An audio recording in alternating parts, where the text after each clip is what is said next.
Politics பேசுறான். Politics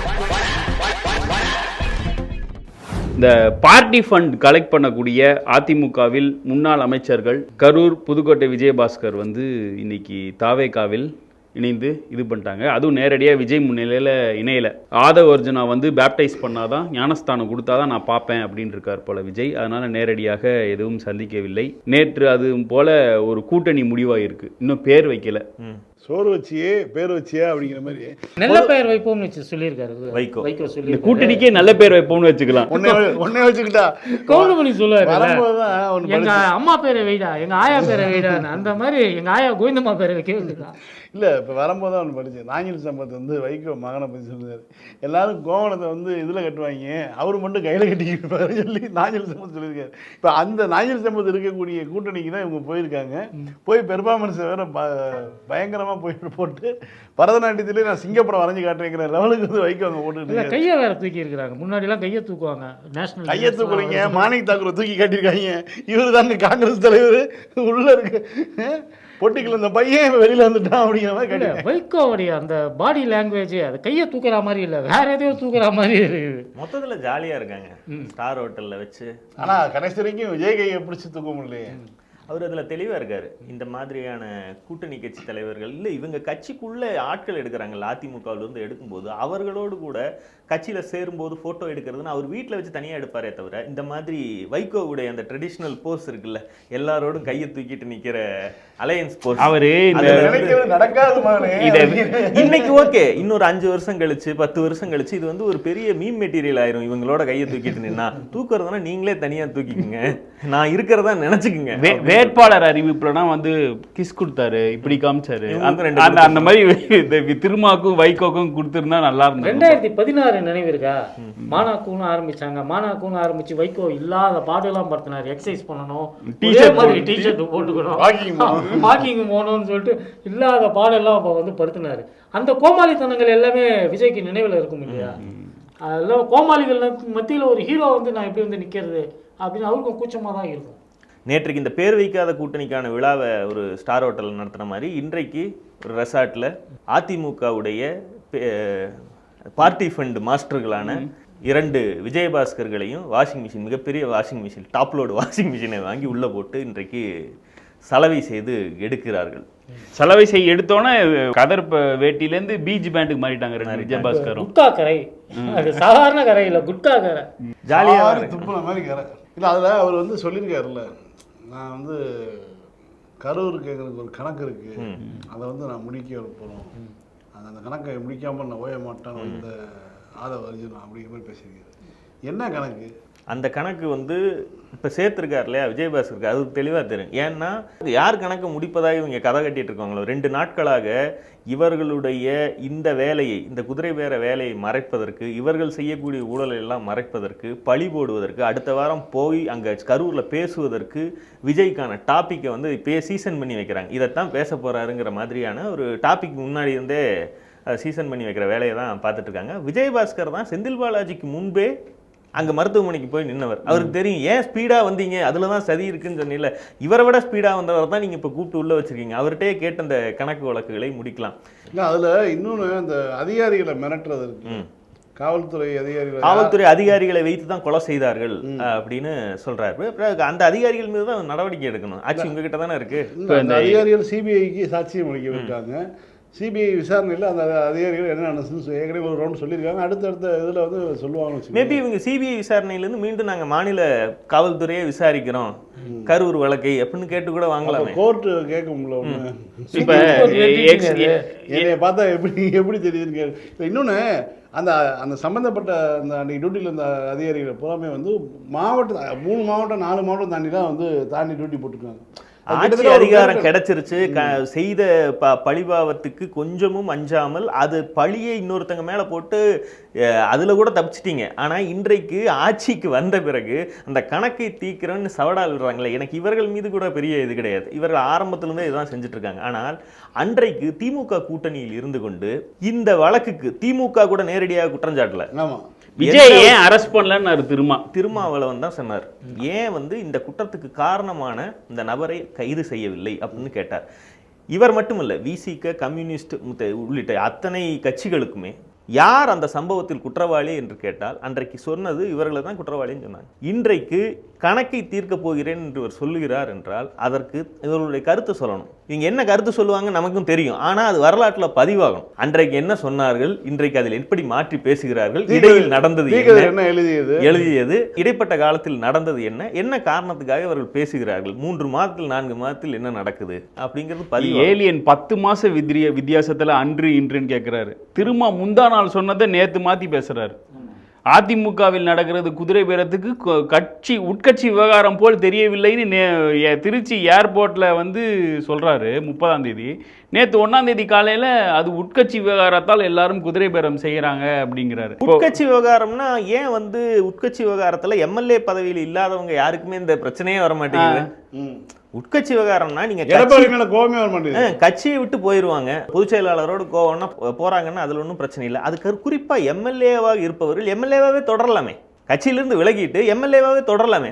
தேமுதிக உடைய எம்எல்ஏக்கள் நேரடியா போய் ஜெயலலிதா போயஸ் கார்டன்ல பார்த்து இணைஞ்சுக்கிட்டாங்க. 10 பேர்கிட்ட போனாங்கல்ல, தொகுதி நன்மைக்காக போனாங்கல்ல. கடைசி வரைக்கும் அவர்கள் எம்எல்ஏவா தான் தொடர்ந்தாங்க. இவங்க எம்எல்ஏவாக தொடர வேண்டாம், அதை ராஜினாமா பண்ணிட்டு தான் நான் வந்து பொதுச் செயலாளர் மேல இருக்க கோவத்தை காட்டுவேன் அப்படின்னா போன மாசம் தானே ஓட்டு போட்டு உன்னை தேர்ந்தெடுத்திருக்காங்க.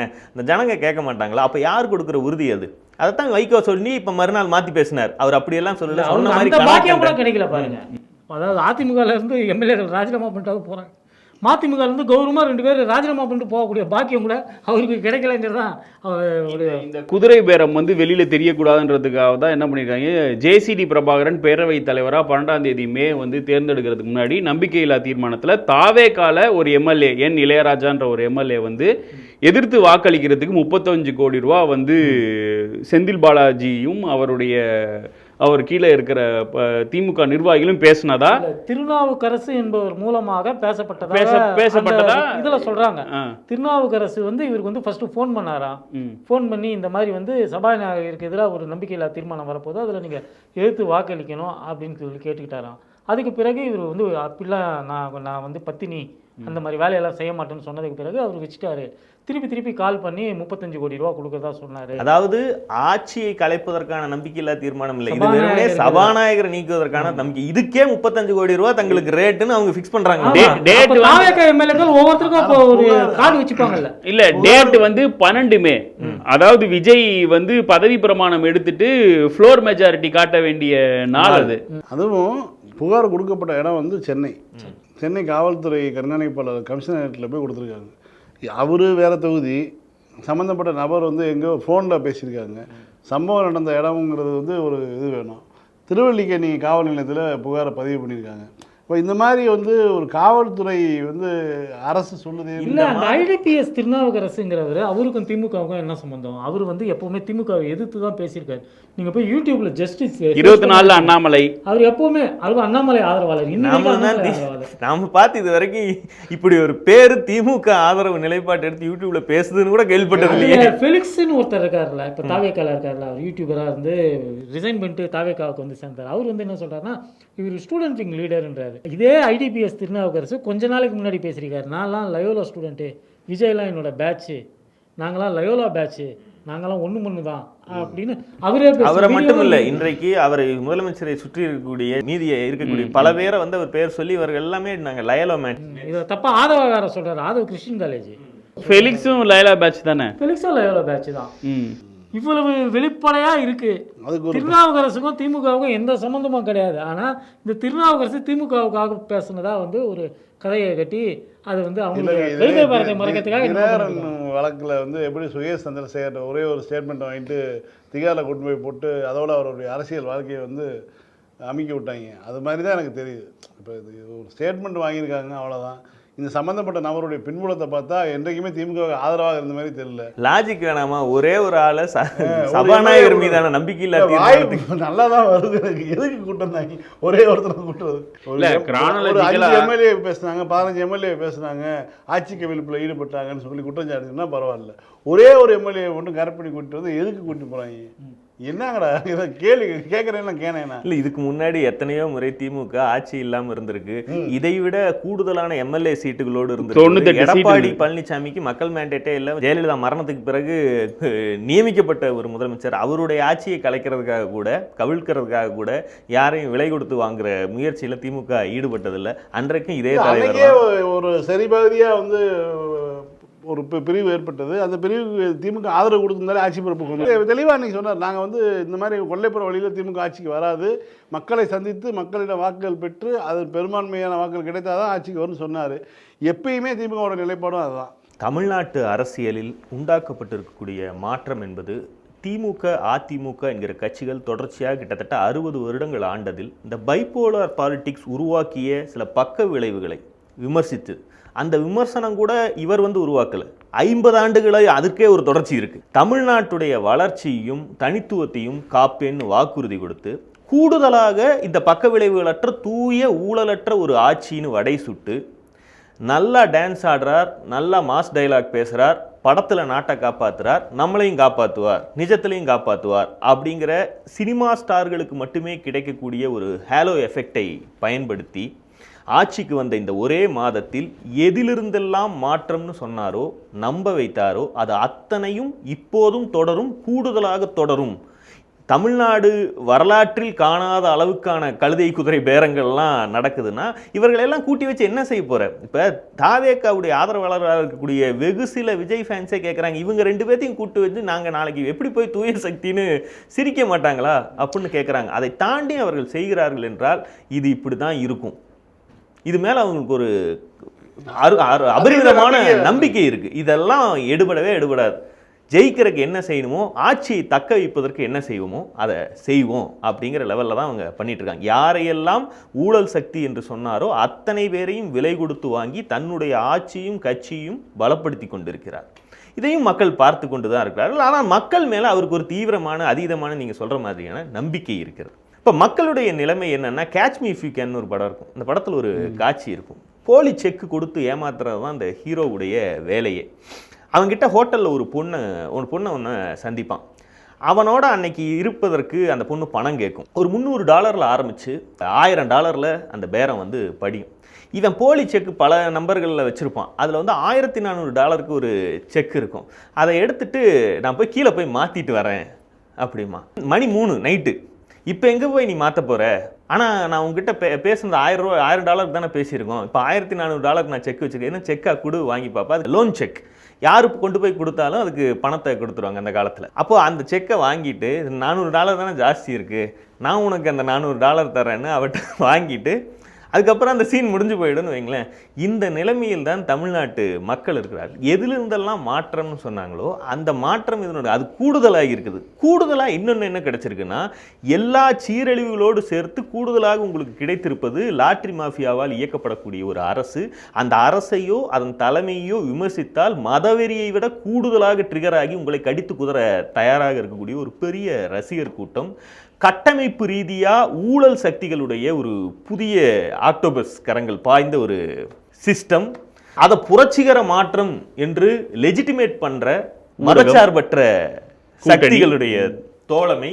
இன்னைக்கு சிபிஎம் சண்முகம் வந்து பேசியிருக்காரு, அதிகாரம் இல்லாமல் ஸ்டாலினால் இருக்க முடியாது. அவர் சில நாட்களாகவே பேசி வந்தது வந்து இது வந்து உறுதிப்படுத்துகின்றது, இந்த எம்எல்ஏ பேசுனது வந்து உறுதிப்படுத்துது அப்படின்னு சொல்லி பேசியிருக்காரு. அதாவது இவங்கெல்லாம் யோக்கியங்கிறத வந்து மக்கள் நம்பிட்டு இருக்காங்களாம். அதனால தான் நேற்றைக்கு நிகழ்ச்சிக்கு போல அந்த ஆனால் கோட்டையில் போய் பார்த்துருக்காங்க. அதான் கோட்டையில் போய் பார்த்து எங்களால் வர முடியாது, நாங்கள் வந்து கூட்டணி அரசில் அங்கே நேராக வர முடியாது. கூட்டணி கட்சிகள் விசிகாவாகட்டும் கம்யூனிஸ்டுகளாகட்டும் ஐயுஎம்எல் ஆகட்டும் அவர்களுக்கு தினசரி ஸ்கிரிப்ட் கொடுத்துட்றாங்க. ஜிம்மி அப்படிங்கிற மாதிரி ஏறி விட்டு எதையெல்லாம் போய் பேசுங்க. அன்னைக்கு சாயந்தரம் 6 மணிக்கு அதிமுகவும் திமுகவும் பேசிக்கிட்டு இருந்துச்சு அப்படிங்கிறத ஆரம்பிச்சு அவர் வந்து ஆட்சியை கலைப்பதற்கு பின்னிருந்து திட்டமிடுகிறார் அப்படிங்கிற கதைகள் வரைக்கும் தினசரி ஊடகங்களை சந்தித்து இது மாதிரி திமுகவுக்கு எதிரான கதையாடல்களை பரப்பி கொண்டே இருங்கள். திமுக இன்றைக்கு ஆட்சியிலேயே இல்லை. அதாவது திமுக ஆட்சியில் இருந்தாலும் அதுதான் பதில் சொல்லிட்டு இருக்கணுமா, திமுக ஆட்சியை விட்டு இறங்கிட்டாலும் அதுதான் பதில் சொல்லிட்டு இருக்கணுமா? ஒருவேளை இன்றைக்கு அதிமுக இருக்கக்கூடிய இடத்தில் 3வது இடத்தில் இருந்திருந்தாலும் இவங்க விட்டுருக்க மாட்டாங்க. அப்பவும் திமுகவை தான் சுவைத்து கொண்டிருப்பார்கள். அதற்கு இவர்கள்லாம் துணை நிற்கிறார்கள். இவங்க வந்து என்ன சொல்றது, ஒரு இடதுசாரிகள் இந்த வேலையை செய்வதற்கான தேவை முதல்ல எங்கிருந்து வருது? மற்றவங்க எல்லாம் விடுங்க, மற்றவங்க எல்லாம் சர்வைவல்ங்கிறாங்க, எங்க ஓட்டு அவங்க கிட்ட போயிருச்சுங்கிறாங்க, அந்த ஓட்டை திரும்பி வாங்குறதுக்கு நாங்க மறுபடியும் தொலைச்ச இடத்துல தான் தேட முடியுங்கிறாங்க. இதெல்லாம் கூட ஐயுஎம்எல்லையும் விசிகாவையும் கூட ஒரு விதத்துல புரிஞ்சுக்க முடியுது. கம்யூனிஸ்டுகள் அதிகாரம் அல்லது எலக்டோரல் மேண்டேட்டை அப்படியே ஏத்துக்கிறதுனா அது கம்யூனிஸ்டுக்கே எதிரானதே. மக்கள் அத்தனை பேரும் மதவெறியோடு ஓட்டு போட்டு மோடியை பிரதமர் ஆக்கி இருக்கிறார்கள்னா அதை ஏத்துக்கிட்ட மக்கள் புரட்சிகரமா சிந்திச்சு மோடி 3 தடவை பிரதமர் ஆக்கி இருக்காங்க, அதை ஏத்துக்க வேண்டியதானே? இப்ப சிங்கிள் லார்ஜஸ்ட் பார்ட்டி தான் ஆளணும் அப்படின்னா மோடி ஆள்றதுல எந்த பிரச்சனையும் இல்ல. அதுக்கு திமுக போய் 2024 ஆதரவு கொடுத்திருந்தா, காங்கிரஸ் மாதிரி ஓடி போய் கொடுத்திருந்தா இன்னைக்கு 4 ஒன்றிய அமைச்சர் இருந்திருக்கும். இல்ல யோசிச்சு பாருங்களேன், அன்றைக்கு இவங்க ஒன்றும் அவ்வளவு சுத்தமான ரொம்ப நயம் படைத்த இதெல்லாம் கிடையாது. 89ல் 143 எம்பிக்கள் கொண்டு இந்த கட்சியாக 2வது கட்சியாக இருக்குது. அதுக்கு 85 எம்பிக்கள் பாஜக ஆட்சிக்கு ஆதரவு கொடுக்குது. அன்னைக்கு கம்யூனிஸ்டுகள் தானே அந்த கூட்டணிக்கு ஆதரவு கொடுத்தாங்க. பாஜக ஆதரிக்கக்கூடிய அதே தேசிய முன்னணியை கம்யூனிஸ்டுகள் ஆதரிச்சாங்களா இல்லையா? கம்யூனிஸ்டுகளுடைய ரோல் மிக பிரச்சனைக்குரியதா இருக்குது. அதாவது எலக்டோரல் மேண்டேட் படி அவருக்கு முழுமையான மெஜாரிட்டி கிடைக்கல. மெஜாரிட்டி கிடைக்காததுக்கு நான் ஆதரவு கொடுக்குறேங்கிற வரைக்கும் பாயிண்ட் வரைக்கும் ஓகே. ஆனால் இது மக்கள், இளைஞர்கள் யுக புரட்சி ஒன்றை நடத்தியிருக்காங்க. நேபாளத்தை பாருங்கள், இலங்கையை பாருங்கள், எகிப்தை பாருங்கள்லாம் கதை சொல்லி அந்த மாதிரி ஒரு புரட்சி நடந்திருக்கு. அந்த புரட்சி நீங்களாம் ஏன் ஏற்றுக்க மாட்டேங்கிறீங்க? எங்களோடு சேர்ந்து ஏற்றுக்குங்கன்னு கூப்பிடுறது இருக்குல்ல, அது கம்யூனிசத்துக்கே எதிரானது. எலக்டோரல் மேண்டேட் வேற, நியாயம் என்னன்னு பேசுறது வேற. எலக்டோரல் மேண்டேட்டை ஏற்றுக்கிறதுனா நீங்கள் பாஜகவை எதிர்க்கவே கூடாது. இத்தனை நாளும் திமுக செய்து வந்த அரசியல் என்பது பாஜக என்கிற மதவாத சக்தி அதிகாரத்தை கைப்பற்றி வைத்துக்கொண்டு அதன் மூலமாக தமிழ்நாடு என்கிற மாநிலம் உட்பட இந்தியா முழுக்க செய்யக்கூடிய பாசிச போக்குக்கு பாசிசத்தை எதிர்க்கிறோங்கிறதான அந்த கூட்டணியுடைய அல்டிமேட் கோல். பாசிசத்தை எதிர்க்கிறோங்கிறது தான் திருப்பரங்குன்றம் தொடங்கி எல்லா பிரச்சனைகளும் பாஜக கொண்டு வருகிற சிறுபான்மையினர் விரோத, தலித் விரோத, பிற்படுத்தப்பட்டவர்கள் விரோத, இன்னும் தமிழ்நாடு மாதிரி தென் மாநிலங்களை வஞ்சிக்கக்கூடிய டீலிமிட்டேஷன் போன்ற விஷயங்கள் எல்லாம் எதிர்ப்பது என்பது பாசிசத்தை எதிர்ப்பது தான். 30 நாள் சிறையில் இருந்தால் எம்பி பதவியோ எம்எல்ஏ பதவியோ போகும்னு ஒரு சட்டத்தை கொண்டு வருது பாஜக. தமிழ்நாடு அரசினுடைய ஸ்டாண்ட் என்ன, தாவேகாவுடைய ஸ்டாண்ட் என்ன, அதை ஆதரித்து இருக்கக்கூடிய இடதுசாரிகளுடைய ஸ்டாண்ட் என்ன? அதுக்கெல்லாம் ஸ்டாண்ட் கேட்காதீங்க. இப்ப தமிழ்நாட்டோட ஜிஎஸ் என்ன பெருங்க பேரை மாத்தி இருக்காங்க. அதுல இருக்கக்கூடிய பாஜக ஆளக்கூடிய பீகார் அதை ஏத்துக்கல, பீகார் ஏத்துக்கல, மத்திய பிரதேச ஏத்துக்கல. தமிழ்நாடு முதலமைச்சர் சார்பாக ஒரு கடிதம் போயிருக்கு பிரதமருக்கு. இதுல எங்களையும் பங்களிப்பு செய்ய சொல்றீங்க, இதனால எங்களுக்கு பெரிய அளவுல நஷ்டமாகும், முழு பங்களிப்பையும் நீங்க ஏத்துக்கிட்டீங்கன்னா பங்களிப்பு கேட்கல. முன்னாடி 90-10 இருந்ததுல, நீங்க 75 கொடுங்க, நான் 25, அதாவது 15 பேசுறாரே தவிர எலெக்ஷனுக்கு முன்னாடி பேசினாங்க இல்லையா, மகாத்மா காந்தி பேரை எப்படி மாத்த போதுச்சுன்னு அதை பத்தி எந்த இதுவுமே இல்ல, அழகா அமல்படுத்திட்டு போயிட்டு அதோட நிக்கல. பிஜேபியோட ஸ்டாலின் நட்புணர்வு கொண்டனாலதான் இதை பத்தி எதிர்க்கலையானாரு, தீர்மானம் கொண்டு வந்தாங்க சட்டமன்றத்துல. ஏன் இப்படி இந்த மேகதாதுக்கு பாசிச எதிர்ப்புங்கிற திமுகவுடைய அரசியல், திமுகவோடு கூட்டணியில் இருந்து கொண்டு அதே பாசிச எதிர்ப்பை பேசி வந்த இவர்கள் இன்னைக்கு பாசிச எதிர்ப்பு திமுக பேசிக்கிட்டு தான் இருக்கு. இவங்க வெளியே என்னன்னு மாத்திக்கிட்டாங்கன்னா, இப்போது இவர்களுடைய கூட்டணி தலைமை ஸ்டாண்ட் என்னவோ அந்த ஸ்டாண்டுக்கு தங்களுடைய அரசியலை குறைச்சுக்கிறாங்க. அதாவது என்னன்னா, பாசிச எதிர்ப்பு அல்ல விஷயம், இப்ப மதச்சார்பின்மை. அதாவது விஜயிடம் இருப்பது, தாவேகாவிடம் இருப்பது மதச்சார்பின்மை. இந்த மதச்சார்பின்மையே போதுமானது, பாசிசத்தெல்லாம் எதிர்க்க வேணாம். ஏன்னா பாசிசத்தை எதிர்த்து அவர் பேச மாட்டேங்கிறாரு. மாறாக அவர் என்ன செய்யறாருன்னா, கோயிலுக்கு போறார், தர்காவுக்கு போறார், சர்ச்சுக்கு போறார், எல்லா சாமியும் கும்பிடுறார், எல்லா விசேஷத்துக்கும் வாழ்த்து சொல்றார். இதுக்கு பேர் மதச்சார்பின்மை. அதாவது மதச்சார்பின்மை என்பது ஒரு பிறக்கிற குழந்தைக்கு நார்மலா இருக்கக்கூடியது. மதம்ங்கிறது தான் அதனுடைய மூளையில கற்பிக்கப்படுற ஒரு விஷயம். அது வெறியாக மாறும்போது, அது அரசியல் ரீதியாக வலுவடையும் போது அதை எதிர்க்கிறதுக்கு பேர் தான் அரசியல் நிலைப்பாடு. ஒரு அரசியல் கட்சிக்கு இருக்க வேண்டியது அரசியல் நிலைப்பாடு. நீ வலதுசாரியா இருந்து இடதுசாரியா இரு, ஆனா நீ சொல்ல வேண்டியது எது சரி தவறுன்னு சொல்ற. ஆனா இவங்க என்ன சொல்றாங்க, என்ன இடத்துக்கு கொண்டு வந்துட்டாங்கன்னா, அவர் மதச்சார்பின்மையா இருக்கிறதே ஒரு பெரிய விஷயம் தான். இல்ல மதச்சார்பு, இதுக்கே நாங்க ஒரு கூட்டணி அமைப்போம். மதச்சார்பின்மைக்கு அவன் கொடுக்குற டெஃபினிஷன் இருக்குல்ல, நான் இந்து மதத்தையும் ஏத்துப்பேன், பகவத்கீதையும் ஏத்துப்பேன், பைபிளையும் ஏத்துப்பேன், குரானையும் ஏத்துப்பேன்றது இல்ல மதச்சார்பின்மை.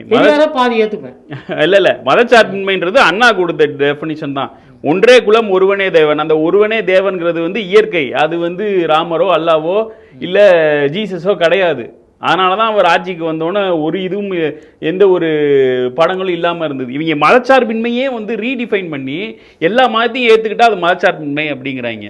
பரமசிவம் ஒரு தடவை சொல்லியிருப்பேன், இந்த சகிப்புத்தன்மை மதச்சார்பின்மைங்கிற சொற்கள்கிட்டயே பிரச்சனை இருக்கு. சகிப்புத்தன்மைங்கிற சாதாரண விஷயம், அது இயல்பாவே இருக்கக்கூடிய விஷயம்டா. அதை என்னடா ஒரு பெரிய கொள்கை கோட்பா மாதிரி கொண்டு உருவாக்குறீங்க அப்படின்னு. சரி, செய்கிறார்கள். இவர்கள் செய்வதற்கெல்லாம் வந்து காலம் எல்லாத்தையும் மௌன சாட்சியா பார்த்து கொண்டு தான் இருக்கும். 30 வருஷம் 40 வருஷம் எல்லாம் கூட ஒரு சமூகத்துடைய ஒரு நாட்டுடைய அரசியல் வரலாற்றில் ஒரு சின்ன காலம் தான். உங்களை என்றைக்கும் இந்த கடந்த காலத்தில் இல்லாத அளவுக்கு ஒரு மோசமான செயல்பாடுகளில் தோழர்கள்ங்கிற பேரில் கம்யூனிஸ்டுங்கிற பேரில் நீங்கள் ஈடுபடுறீங்க. இதற்கான விலையை நீங்கள் கொடுப்பீங்க. ஆல்ரெடி நீங்கள் கடந்த காலத்தில் இருந்ததுக்கு தான் இப்போ கொடுத்துக்கிட்டு இருக்கீங்க. இந்திய நாடாளுமன்றத்தில் உங்களுடைய எண்ணிக்கை என்ன, அது எங்கெங்கிருந்து வருகிறது, தமிழ்நாட்டில் உங்களுடைய எண்ணிக்கை என்ன, அதை யார் பெற்றுக் கொடுக்கிறார்கள், இப்போது பெற்றுக் கொடுத்தவர்கள் இல்லாமல் சந்தித்த கடந்த தேர்தல்களில் உங்களுடைய நிலை என்ன, எல்லாத்தையும் பார்த்துட்டு தான். அதுக்கு ஒரு பேர் வைப்பாங்க, பாராளுமன்ற போர்த்தந்திரம். அதாவது இவங்க வந்து தேர்தல் அரசியலுக்கு வர மாட்டாங்க, இவங்க புரட்சி நடத்தி அரசை, அதாவது நாட்டை கைப்பற்றி அரசு நடத்துவது. அது எம்எல்ஏ இல்ல இவங்களுமே அதுதான். ஆனா அது வரைக்கும் வந்து பாராளுமன்ற போர்த்தந்திரம் இடைக்கால ஏற்பாடு. அவங்களுக்கு வந்து இடைக்கால ஏற்பாடு இல்ல. இங்க மட்டும் புரட்சிக்கு மக்களை தயார்படுத்துற வரைக்கும் இவங்களை பத்தி இவ்வளவு பேச வேண்டியதும் கிடையாது. இவங்களால மட்டும்தான் குடியரசுத் தலைவர் ஆட்சியே இங்க வரல, இவங்களாலதான் இந்த அரசாங்கம். 2 எம்எல்ஏ தான் ஒரு கம்யூனிஸ்ட் கட்சிகிட்ட இருக்கிறது, 2 பைக்கோட்டே இருக்குங்க.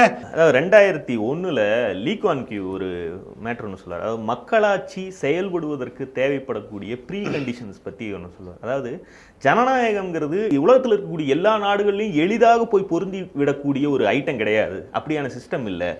அது வளரவும் செழிக்கவும் ஒரு குறிப்பிட்ட விதமான சமூக பொருளாதார சூழல்கள் அவசியம். ஒரு தேக்கத்தையோ அல்லது குழப்பத்தையோ உருவாக்காம முன்னேற்றத்தை மட்டும் ஊக்குவிக்கக்கூடிய விதத்தில் ஒரு ஜனநாயகம் அமைய வேண்டும் என்றால் அந்த சமூகத்தில் high literacy, strong and neutral civil institutions, சமூக ஒற்றுமை மற்றும் கல்வி அறிவு பெற்ற நிலையான நடுத்தர வர்க்கம். அதாவது ஒரு ஓட்டு போடக்கூடிய மக்கள்ல ஒரு பெரிய சங்க் வந்து படித்த நடுத்தர வர்க்கம் இருக்கணும். அப்புறம் தேர்தல் எலக்டோரல் டெமோக்ரஸி என்பது எங்கும் உடனடியாக செயல்படுத்தக்கூடிய ஒரு பொதுவான நன்மை அப்படிங்கிற வெஸ்டர்ன் தாட்டே வந்து தப்பு.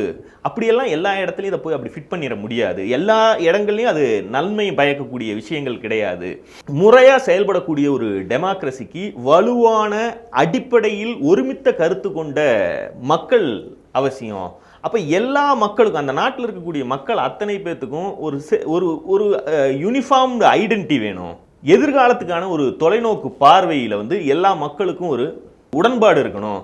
இதெல்லாம் இல்லாமல் போனால், இதிலெல்லாம் நீங்கள் ஒரு உடன்பாட்டுக்கு வர முடியாவிட்டால் பல்வேறு குழுக்கள் இருக்கக்கூடிய ரிசோர்ஸஸ் எல்லாம் பங்கு போட்டுட்டு திருடிட்டு போறதுக்கான ஒரு வாய்ப்பாக தான் அமையுமே தவிர அங்கே ஒரு வளர்ச்சிக்கான ஜனநாயகம் இருக்க முடியாது அப்படிம்பார். இப்போ இதில் ஏதாவது ஒன்று தமிழ்நாட்டில் இப்போ இருக்கான்னு பாருங்களேன். இப்போ இதில் சொல்லக்கூடிய civil institution, neutral civil institution சொல்கிறோம்ல, அதுதான் இப்போ நம்ம பேசிக்கொண்டிருக்கக்கூடிய தோழமை இயக்கங்களுடைய வேலை. இந்த தோழமை இயக்கங்களுக்கு எத்தனை % ஓட்டு விழுகுது, இவங்க தனியாக நின்னா கவுன்சிலர் கூட ஆக முடியாதுங்கிறதெல்லாம் தாண்டி இந்த குரல்கள் தேவை. என்னதான் நடந்தாலும் சரியானதை பேசுவதற்கான சிவில் இன்ஸ்டிடியூஷன்ஸ் என்னைக்குமே இருக்கணும். அதை இல்லாமலாக்கி இருக்கிறார்கள். தமிழ்நாட்டில் இந்த 50 நாட்களில் நாம் பார்க்கக்கூடிய மாற்றம் என்பது இப்படி ஒரு அட்டூழியம் கடந்த காலத்தில் இவரை விட பவர்ஃபுல்லான ஜெயலலிதா, எம்ஜிஆர் இருந்த போது கூட இந்த சின்ன பார்ட்டான பலகீனமான குரலான சிவில் இன்ஸ்டிடியூஷனுடைய குரல்கள் கூட அப்ப இருந்து அன்றைக்கு இருந்த விகடன் கூட அன்றைய எம்ஜிஆர் ஆட்சியை அந்த ஒரு சிவில் இன்ஸ்டிடியூஷன் அடிப்படையில் விமர்சித்து எழுதிட்டு. இன்றைய நிலைமை என்பது திமுக தனித்து விடப்பட்டிருக்கு. திமுகவாவது மீதி இருக்கிறதே, அதுதான் இப்ப அந்த சிவில் இன்ஸ்டிடியூஷனுடைய வேலையை செய்து கொண்டிருக்கக்கூடிய ஒரே அமைப்பா இருக்கு. கிட்டத்தட்ட மொத்தமாக ஊடகங்கள் முழுக்க மதச்சார்பற்ற இயக்கங்கள் முழுக்க. திமுக ஆட்சியில ஒருத்தர் வந்து கொக்கைன் போட்டு ஒரு பவுடர், கொக்கைனோ ஏதோ ஒரு இந்த மாத்திரையோ ஏதோ ஒரு பவுடரை வந்து இப்படி கார்டுல அடிச்சு கையில நோட்டோட வச்சு அப்படின்னு போட்டு ஒரு வீடியோ வந்துருந்துச்சுன்னா இந்நேரம் என்ன அமைச்சராக கூட இருந்திருக்க வேண்டியது இல்லை, ஒரு ஒன்றிய கவுன்சிலர் கூட பயங்கரமா அவருடைய போட்டோ, அவர் கால் மேல கால் போட்டு உட்காந்துருக்க மாதிரி ஒரு போட்டோவை ஏஐல ரெடி பண்ணி அந்த கட்சியுடைய ஐடி ஆட்கள் பதவி விலகணும்னா வந்து கால விழுடா அப்படின்னு பரப்புறாங்க. அந்த அரகன்ஸ் இருக்குல்ல, அதற்கு ஒரு ஏற்பு இருக்குன்னு நினைக்கிறாங்க. ஏன்னா 50 நாட்கள் கூட ஆகல ஆட்சிக்கு வந்து. இதற்கு முன்பு இன்னொரு அமைச்சர் ஒருத்தர் மாட்டினார் இல்லையா, சிறுமிகள், அதுக்கு இதே மாதிரி ஒரு போட்டோ போட்டிருந்த போடக்கூட தயங்க மாட்டாங்க. இன்னும் 130 நாள் இருக்கு முழுமையான அந்த அவங்களுடைய ஆயுள் காலம். அதுக்கப்புறம் திரும்ப ஏதாவது ஒரு உழைப்பு ஏற்பட்டு இல்லை ஏதோ ஒரு அவருடைய பெரும்பான்மை நிரூபி கேட்க சொல்லி இதுக்கான ஒரு 6 மாதம் டைம் இருக்கு இல்லையா, இந்த 50 நாள்லேயே இவங்க வந்து எவ்வளோ தூரம் வந்து அம்பலப்பட்டிருக்காங்கன்னு பார்க்கலாம். இன்னும் கூடுதலாக ஊடகங்கள் எவ்வளோ தூரம் இவங்க சொம்படிக்கிறாங்க அப்படிங்கிறது பார்க்கலாம். கலைஞர் இடதுசாரிகள் இல்லாத சட்டமன்றமா இருக்குன்னு அவர் வருத்தப்பட்டது அப்பெல்லாம் எல்லாரும் சிரிச்சாங்க. இருக்கிற பிரச்சனையில உங்களுக்கு அவங்க வரலைங்கிறது தான் பெரிய கவலையா.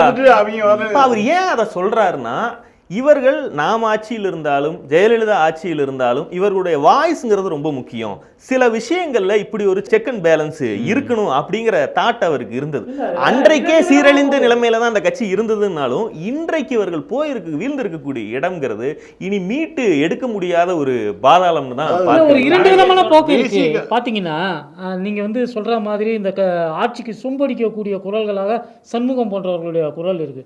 அதே நேரத்தில் முன்னாள் மாநில தலைவராக சிபிஐல இருந்த முத்தரசன் வேறு மாதிரியாக பேசுறாரு. பாலபாரதி தினந்தோறும் விமர்சனம் வச்சுக்கிட்டே தான் இருக்கு. சமூக வலைதளங்கள் நாங்கள் பார்க்கும்போது சில உண்மையான இடதுசாரி குரல்களையும் கேட்க முடியுது. ஒரு மாஃபியாவால ஒட்டுமொத்த பார்ட்டியும், அதுவும் இது மாதிரி ஒரு தலைமை இல்லாம கூட்டு தலைமை இருக்கக்கூடிய கட்சிகளை விசிக்கான ஒரே ஆள் தான் முடிஞ்சது.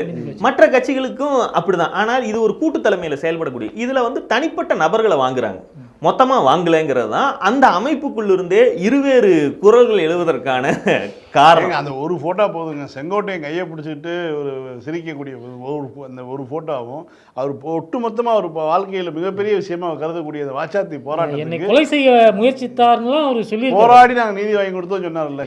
இப்ப கேளுங்க, இப்ப கேட்போம். இப்ப சண்முகத்துக்கிட்ட கேட்போம், என்ன சொல்றான்னு பார்ப்போம். என்னை காப்பாற்றியதே செங்கோட்டைன்னு சொன்னாலும் ஆச்சரியம் இல்லை. இனி இதுதாங்க நார்மல். இவங்களை இவ்வளவு தூரம் பேசுறதுன்னா அது அப்படி இல்லை. கலைஞர் இவர்கள் சட்டமன்றத்தில் இல்லைங்கிறதுக்கு ஏன் கவலைப்பட்டாரோ அதே காரணம் தான் இவ்வளவு நேரம் நாம கவலைப்பட்டாரு. அதுக்கு அடுத்த பேராகிராஃப்ல என்ன சொல்றாருன்னா, பத்தி நீ சொல்ற, ரெண்டாவது பத்தி என்னன்னா, இந்த அக்கறை நமக்கு இருக்கிறதே ஆனால் கம்யூனிஸ்ட் தோழர்களுக்கு இல்லைன்றதையும் சேர்த்து சொல்லணும். இதிலிருந்து சொரணை வந்து மீள்வதா அல்லது இதற்கு அடுத்து நேரடியாக வலதுசாரிகளுக்கான வேட்டைக்காடாக தமிழ்நாடு மாறுகிறதாங்கிறது தான் தமிழர்கள் முன்பு இன்றைக்கு இருக்கக்கூடிய கேள்வி. அதுவரை சிவில் இன்ஸ்டிடியூஷன்களில் ஒன்றாக இதையெல்லாம் பேசிக்கொண்டே இருக்க வேண்டிய, இதை ஒப்பாரின்னு நினைச்சிட்டாலும் சரி, புலம்பிக்கிட்டே இருக்கீங்கன்னு சொன்னாலும், ஆனால் பேசிக்கொண்டே இருக்க வேண்டியது நம்மளுடைய கடமை. இதை வந்து கடந்த 10 ஆண்டு கூப்பு ஒன்று கிடைச்சது இல்ல, அப்பையும் பேசிட்டு தான் இருந்தோம். அதுக்கு முன்பும் பேசிட்டு இருந்தோம். நாம பிறக்கிறதுக்கு முன்னாடி இருந்து இந்த வேலையை செய்வதற்கு கருப்பு சிவப்பு குரூப் ஒன்று இருந்து கொண்டே தான் இருந்திருக்கு. மீண்டும் சந்திப்போம். லைக் பண்ணுங்க, ஷேர் பண்ணுங்க, சப்ஸ்கிரைப் பண்ணுங்க, கமெண்ட் பண்ணுங்க. பாய். பாலிடிக்ஸ் பேசுறோம். பாலிடிக்ஸ்